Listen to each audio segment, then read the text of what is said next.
So today we are going to talk about a very important form of poetry, which is called metaphysical poetry, which was quite significant and which came up during the Jacobean age.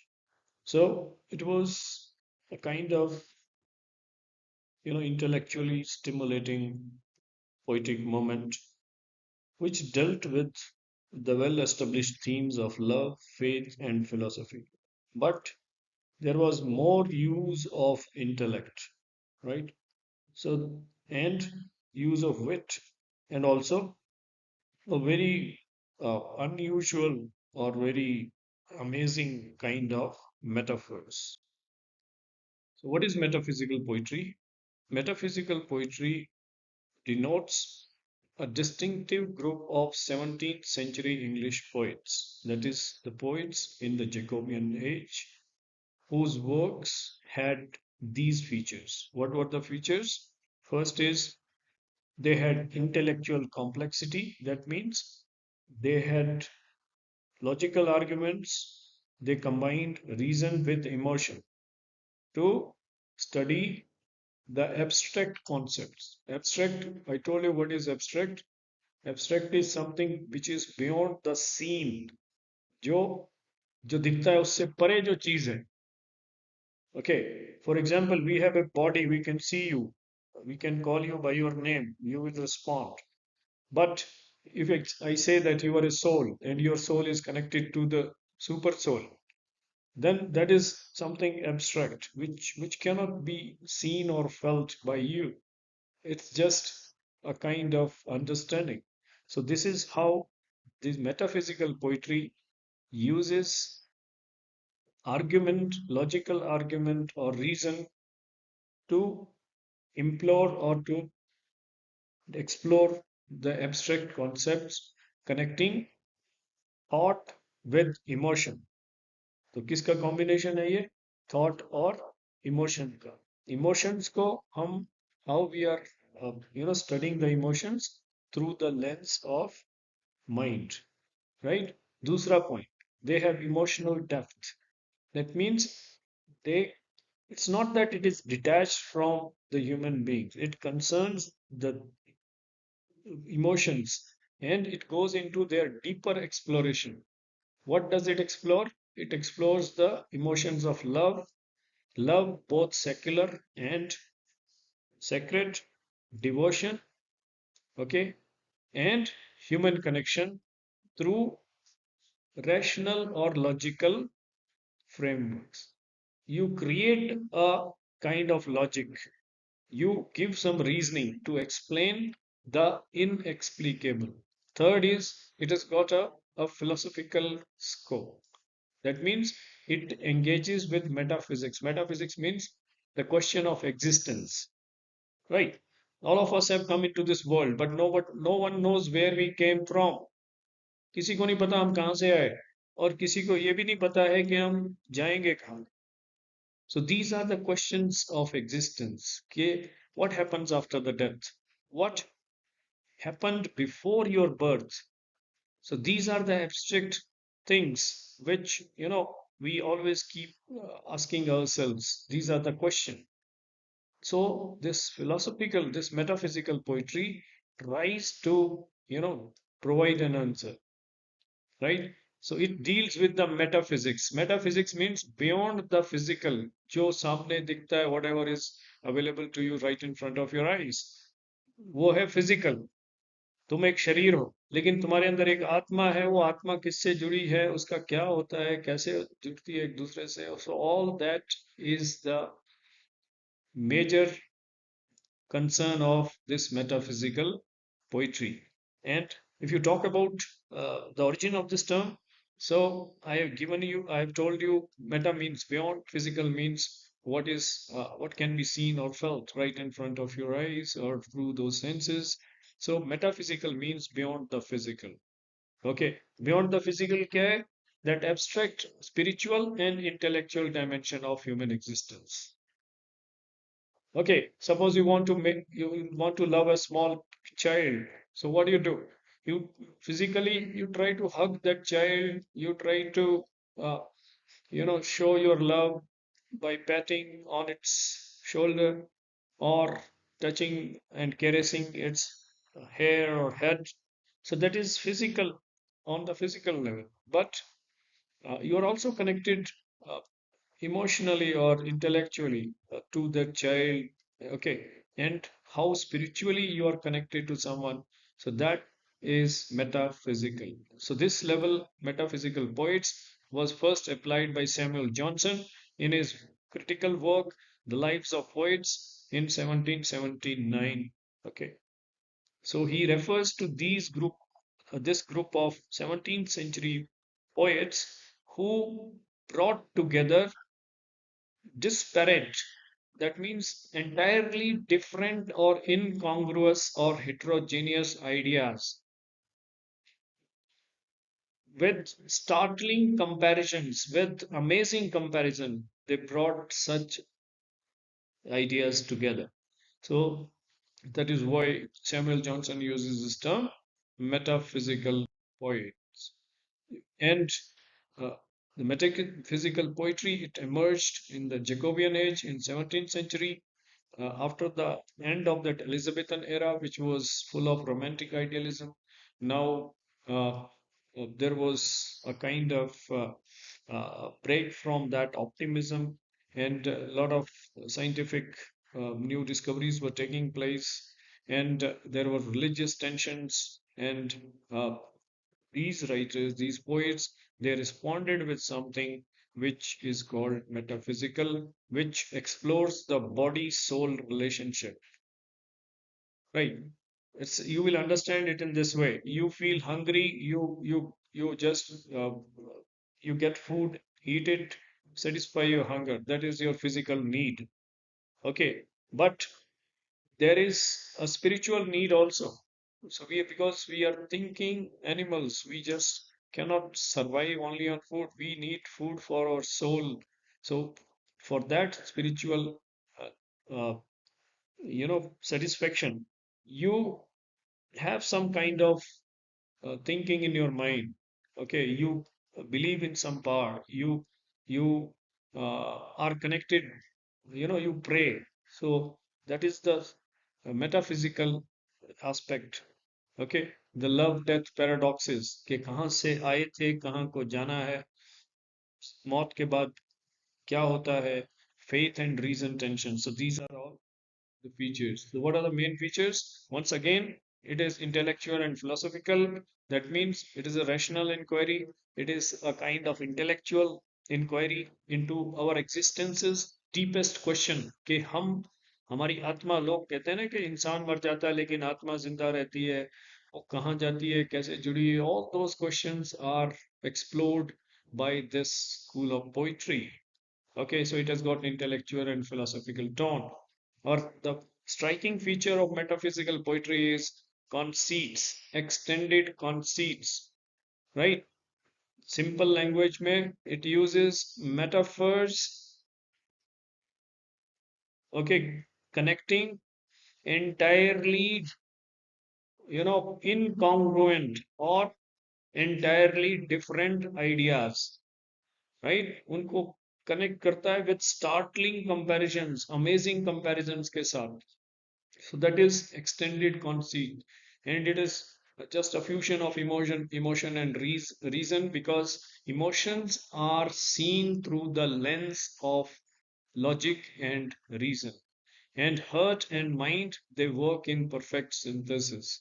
और इसका जो style है, that is, there is no ornamentation, no superfluous words. It is direct and uh, you know direct and clear day to day kind of speech.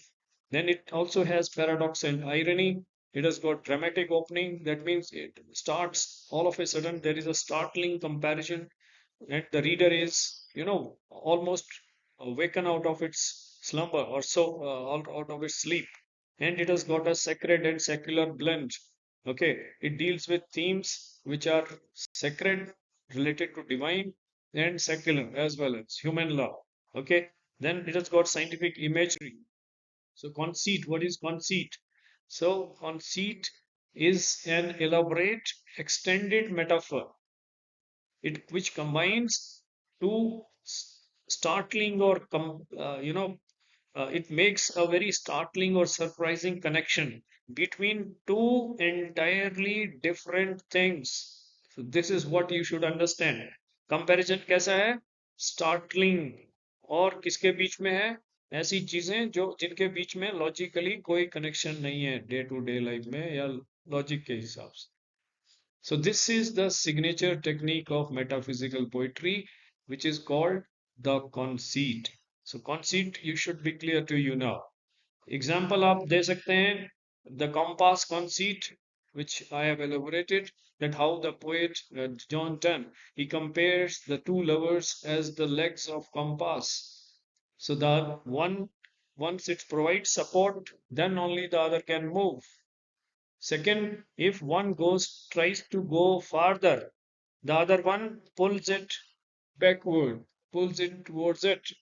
So that is the force of love. This is how he uses geometry, right? Then gold beaten thin is another, the flea. How he calls the flea as a marriage temple of these two, he and his beloved. Okay, because he gives this reason, this logic, that because the flea has beaten him and his beloved as well, so their two bloods have become one in the body of this flea. So her body, its body is just like a temple of marriage, it is sacred. So this is how he uses these extended conceits. Then this we have already discussed how it mixes emotion with reason. Okay, here love is presented as a complex philosophical problem. Emotion is scrutinized through the logic, right? And lovers, they are presented as intellectual equals. There is reason and passion which works together. Okay, then his style is conversational, day to day kind of language, right? For example, in The Sun Rising, he says, busy old fool, unruly sun, why dost thou thus through curtains call on us? Simple day to day kind of speech. So that gives a kind of intimacy so that the readers can directly connect to the poetry. Next is paradox and irony. There are inherent contradictions. Okay, death, thou shalt die. He is challenging the death itself, that you will be defeated in front of our eternal love, right? You can take our life, but that will be temporary because we will survive even after long after we are gone through our through the love stories of our true love. So this is a paradox, right? So he's defeating the death itself. And make me thy slave, I shall be free. So you can understand. एक तरफ बोल रहा है कि मुझे अपना गुलाम बना लो, मैं आजाद हो जाऊंगा. गुलाम किसको कह रहा है? गुलाम कह रहा है उस एटर्नल पावर को, डिवाइन को, कि मुझे अपना गुलाम बना लो, अपनी शरण में ले लो, ताकि मैं कहाँ से आजाद हो जाऊं? दुनिया की जो बॉन्डेज है, जो बंधन है, उससे मैं मुक्त हो जाऊं. So this is how he uses paradox and irony, and there are abrupt openings and dramatic beginnings. So it begins as kind of sudden uh, what you call that, sudden declaration or sudden statement. Okay, kind of dramatic situation, so that the reader's attention is drawn accordingly. Then it is a blend of secular and sacred. It deals with love poetry, the romantic poems, okay, and religious poetry as well. Okay. Then it uses images both from all the domains of knowledge, from science, law, philosophy. I have told you how it uses astronomical imagery also. In sun rising, he reorganizes the cosmos around the lover's bed. Okay, it says that this room where both of us are making love, that is the entire world. Okay, so he makes it the center of the world. So astronomical जो imagery he uses it that you just take around this room and your duty will be done. Okay, then mathematical and geometric, how he uses the concept of it compass. Then they use this alchemical and medical, that is bodily humors and medical theory, and also use legal terminology like contract, suit, evidence, testimony. Then theological concepts of okay, then scholastic philosophy. Okay, so this is how uh, this metaphysical poetry is a combination of all these features. And with what are the major themes? You already know them. It is love, both secular and sacred, spiritual as well as physical love. And love is not presented as a kind of idealized romance, but an analysis of the relation between the soul and the body. That is the abstract and the physical. With examples, you can quote the good morrow, the canonization, valediction, forbidding morning. Then it deals with the theme of religion and faith, between struggle between doubt and belief, divine grace, okay, and human limitations. So holy sonnets. Then death and immortality. Death is an eternal truth. So he deals their poetry deal with these themes of death and immortality. Then knowledge and universe, they use these cosmic metaphors. Okay, then soul body relationship, it's not a dual kind of relationship but an integration of the soul and body. So love, unites both physical and the spiritual, right? So these are the themes, and John Donne, he remains the undisputed leader of this school of poetry, and he has written almost on all the themes which you discussed just now. Next is George Herbert. George Herbert is the devotional master. He, if Donne represents metaphysical poetry's intellectual audacity, Herbert, he embodies the spiritual humility, right? He was a priest, and he created devotional verse of extraordinary technical sophistication. Okay, so this is the feature of George Herbert's poetry. First thing, that he has written devotional verse which has extraordinary technical sophistication. And he reinforces the deep Christian faith through humble submissions, right? And his poetic style is kind of musical verse, and he uses symbolic, he makes use of symbols from everyday life, and language, you know, accessible language, uh, which under which there is concealed that profound theology. And his famous poems are The Pulley and The Collar, and Virtue as well. Right. Next is Andrew Marvell. You can note down their names: Andrew Marvell, George Herbert, and the greatest of them all being John Donne. Okay, Andrew Marvell. He represents the metaphysical poetry's later phase, where there is a combination of wit and intellectual complexity with classical restraint. So there is a third element now which has come, that is classical restraint and political engagement. और इनके जो major works हैं Andrew Marvell के, to his coy mistress, the definition of love, okay, the garden, okay, then he has also written political poems which reflect our civil wars turbulence. Okay, so this is Andrew Marvell. So, if you talk about other notable metaphysical poets, they are Henry Vaughan, Vaughan, and he followed Herbert. Just like Herbert, he writes about the religious mysticism. और इनके जो major works थे सेलेक्स सेंटिलियंस and theme उनके वही just like George Herbert divine illumination breaking into darkness and all reflection of God's glory. And there is childhood like innocence, as was there in George Herbert.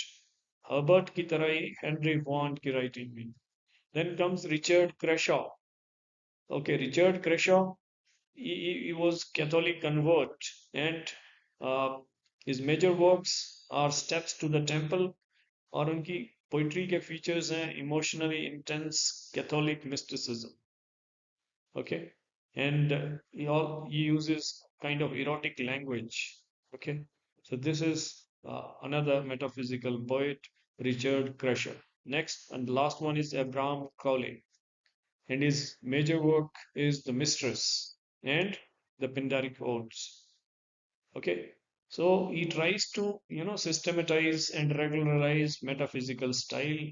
He uses smoother uh, prosody and less intense than Donne, and he was very popular during his lifetime, uh, though he is not like so much admired today.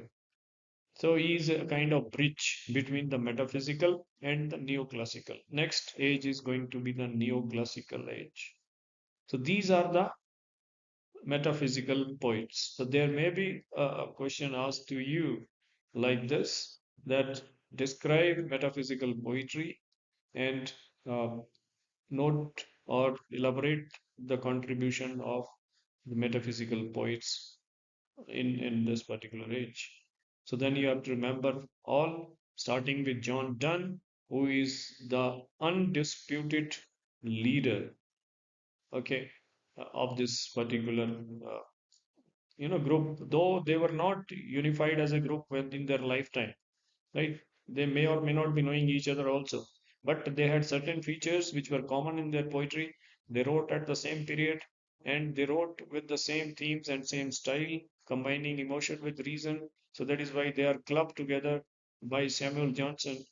Okay, in his critical work, he refers to them as metaphysical poets because they deal with the abstract themes of the relation between body and the soul, human beings and God, immortality, death. So these are abstract themes which are beyond the physical. And uh, you must name these, all these: John Donne, then comes George Herbert, Andrew Marvell, then Henry Vaughan, Richard Crashaw, and Abraham Cole. Okay, so now, uh, last, this how their stylistic elements they are combined together. First is their arguments are dramatic. That means uh, there is some kind of action. There are courtrooms or uh, there are they present some kind of argument. Okay, so it is dramatic in that particular form. Second is use of extended metaphor, which is called conceit. Okay, they create elaborate parallel between totally or largely incongruous, disparate or unlike things. Right? इतनी सारी चीजें याद नहीं रहेंगी. Unlike things याद रखो. Disparate याद रख सकते हो. Incongruous याद रख सकते हो. Dissimilar याद रख सकते हो. तो ऐसी चीजों को कंपेयर करना जो टोटली डिसिमिलर है, जिनके अंदर कोई लॉजिकल कनेक्शन दिखता नहीं है, but they use that extended metaphor, उसको यूज करके वो क्रिएट कर देते हैं. एग्जाम्पल्स आपको पता ही है, I have given you so many examples. They use scientific imagery, abrupt opening. Okay, there is no introduction, they just start all of a sudden they will put the reader into a dramatic situation or a kind of argument suddenly. The beginning is sudden and amazing. For example, go and catch a falling star, right? The next is paradox. They use this kind of, we have already covered it, and there are tone shifts as well. So how they influence the other the coming generations is that first thing is they have intellectualized the poetry.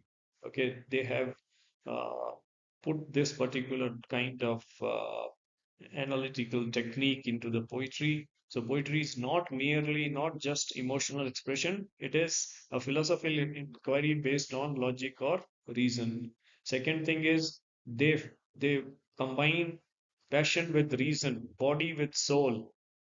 Okay, so that is they unify the sensibility, right? Which is further used by T.S. Eliot. And they also expanded poetic vocabulary, and because they have introduced imagery from science, philosophy, theology, law, medicine, everywhere. So they have enriched the vocabulary as well. And they also act as a kind of bridge to modernism. The 20th century poets, they also follow the same kind of things in their poetry. They combine intellectual complexity with emotional authenticity. बाद में जो next age में you will study about Eliot, W.H. Auden, and others. They will you will find some traces of Donne's writing or Donne's poetry in their writing, right? So this is all about this particular.